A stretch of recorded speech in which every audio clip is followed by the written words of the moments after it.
어떤 사람이 아이스크림 무인 판매점에 가서 1,000원짜리 아이스크림을 결제를 하지 않고 나와서 그냥 먹은 거예요. 이게 범죄로 보면 절도죄가 맞죠. 그런데 이걸 굳이 꼭 처벌을 해야 되냐 이거예요. 물론 피해자랑 합의도 했고요. 아이스크림 가격 이상의 합의금을 지불을 했습니다.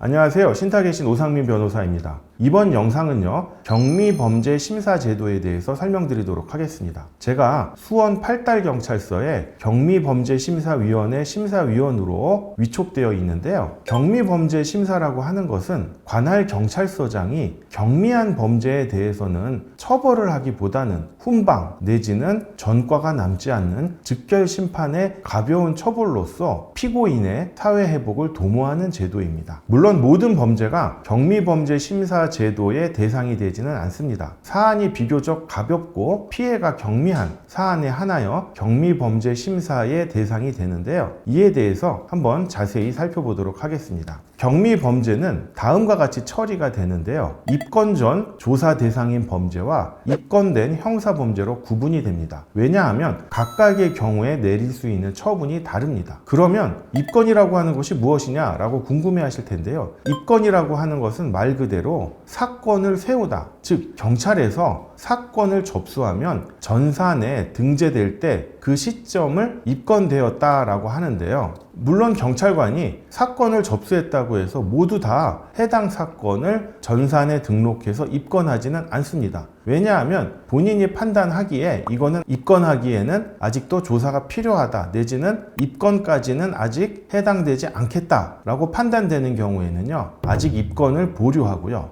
이거는 형사범죄로서 적극적으로 수사를 해야겠다라고 판단이 될 때 입건을 하기 시작을 합니다. 그렇기 때문에 경미범죄심사의 경우에도 입건 전 조사 사건인 경우와 입건된 형사사건의 경우 그 처리 절차를 달리하고 있습니다. 여러분, 아직 입건이 안 됐다는 것은 경찰관이 봤을 때도 아직 범죄 유무가 명확하지 않거나 설령 범죄라고 해도 너무 경미해서 이것을 굳이 처벌을 해야 될 필요성이 있을까라고 고민하는 단계라는 걸 알 수 있잖아요. 그렇기 때문에 경미범죄심사의 경우에도 입건 전 조사 사건의 경우에는 즉결심판 청구를 하거나 훈방을 하거나 둘 중에 하나의 선택을 할 수가 있습니다. 그런데 입건된 형사사건의 경우에는 말 그대로 입건이 됐다는 건 그래도 범죄로서 위중하구나 라는 판단을 한 거기 때문에 훈방은 할 수 없고요. 즉결심판 청구로만 감경이 가능합니다. 즉 다시 말씀드리면 입건 전 조사 사건의 경우에는 즉결심판 청구 또는 훈방으로 감경이 가능하고 입건된 형사 범죄의 경우에는 훈방은 안 되고 즉결심판 청구로만 감경이 가능합니다. 그러면 여러분, 훈방이 뭐예요? 라고 궁금해 하실 텐데요. 훈방은 말 그대로 훈계해가지고 석방을 하는 거기 때문에 전과 기록, 즉 범죄 경력 자료에 남지도 않고 수사 경력 자료에도 남지를 않아요. 즉 좋게 타일러서 석방을 한 겁니다. 그런데 즉결심판 청구는 훈방보다는 조금 엄한 처벌이에요. 하지만 일반적인 형사처벌보다는 매우 관대한 처벌입니다. 즉결심판 청구는요, 특이하게 검사가 아닌 관할 경찰서장이 판사에게 즉결심판을 청구하는 절차입니다. 즉 20만 원 이하의 벌금 또는 구류, 과료의 경우에 정식 공판 절차, 즉 형사재판 절차 없이 판사의 즉결심판을 받도록 청구하는 것인데요. 해당 판사는 즉결심판 청구를 받으면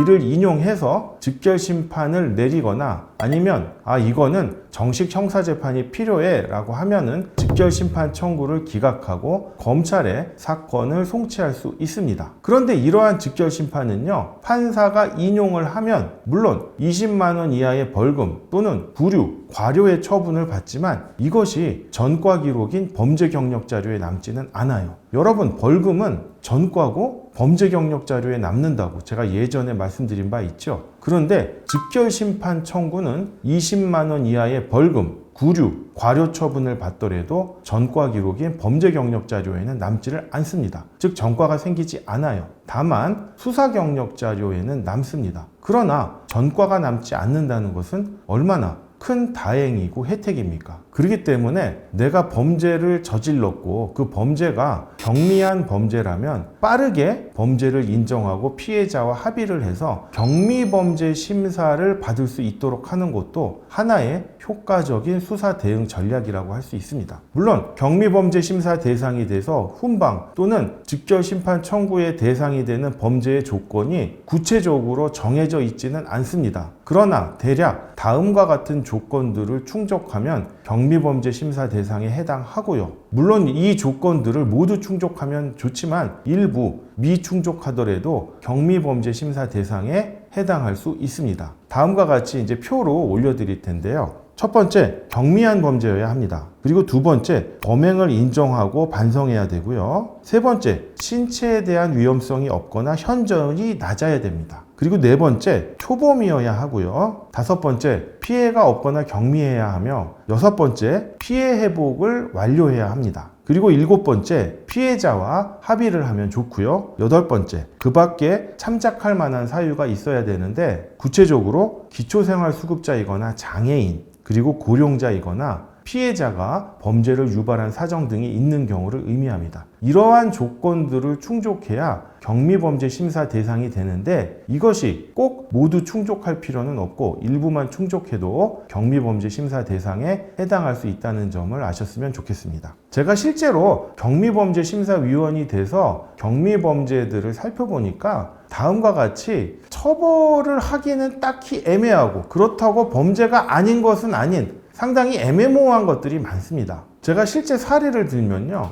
어떤 사람이 아이스크림 무인 판매점에 가서 1,000원짜리 아이스크림을 결제를 하지 않고 나와서 그냥 먹은 거예요. 이게 범죄로 보면 절도죄가 맞죠. 그런데 이걸 굳이 꼭 처벌을 해야 되냐 이거예요. 물론 피해자랑 합의도 했고요. 아이스크림 가격 이상의 합의금을 지불을 했습니다. 그 다음 사례로는요. 나이 드신 할머니가 식당 앞을 지나갔는데 식당 앞에 조그만 텃밭이 있었고요. 그 텃밭 앞 길가에 상추가 나 있었는데 이거는 임자가 없는 상추라고 생각하고 상추를 뽑아갔어요. 그 뽑아간 상추 금액이 2,000원밖에 안 돼요. 물론 이것도 법적으로는 절도죄가 맞습니다. 그리고 상추가 있으면 이게 임자가 있는 건지 없는 건지 확인하고 뽑아야지 어떻게 자기 유리하게 주인이 없다고 생각하고 막 뽑아가면 안 되는 거잖아요. 그런데 고령자이시고 또 상황을 착각했을 수도 있고 또 피해자랑 합의를 하고 상추값 이상의 피해를 회복했기 때문에 이 경우에도 경미범죄 심사에 해당이 돼가지고 모두 훈방 처리가 됐습니다. 즉 이처럼 경미범죄 심사 제도는요, 범죄는 맞지만 가벼운 범죄에 한하여 피고인들에게 전과가 생기지 않고 사회에 복귀할 수 있도록 한 번의 기회를 주는 제도라고 생각하시면 될 것입니다. 본 영상을 통해서요, 경미범죄 심사 제도에 대해서 알게 되는 계기가 되었으면 좋겠습니다. 본 영상이 도움이 되셨다면 구독과 좋아요 부탁드립니다. 감사합니다.